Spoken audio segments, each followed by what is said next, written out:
non poteva mancare Figlio d'Arte e oramai ha preso comunque la sua strada da sé, no? E non si può assolutamente mancare a Cantiamo Napoli, lui il suo nome Michele Taurino. Non posso mai mancare, specialmente a Cantiamo Napoli. Io mando proprio un bacione alla famiglia Criscuolo di vero vero cuore e tutte le persone che lavorano per noi, quindi per metterci in TV. E tutto il team, no?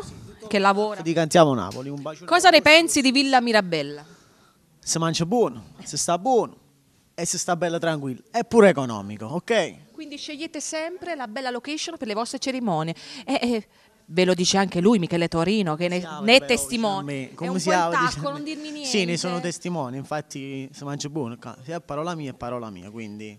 Cosa canterai questa sera? Allora, propongo un brano nuovo, Ma si mi sient, prossimamente anche il video nuovo, e ovviamente la dedichiamo a tutte le persone che in questo momento ci stanno seguendo, va bene? Quindi ascoltiamo il brano di Michele Taurino. Come lo facciamo il nostro saluto? Cantiamo Napoli!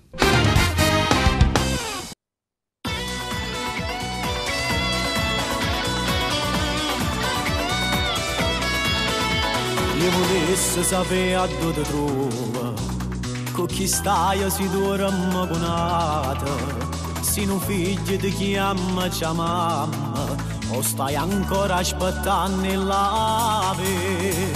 Ma se mi sento risponda, è sempre chi lo sto numero, aspetta che mi telefona, non da nascondere più.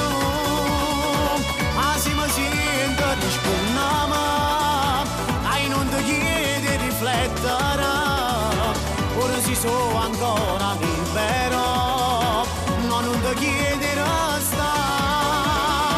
Ma se mi sento risponda, faccia sto momento all'anima, farò sa che sti lacrime, sicuro non ne ha staccato.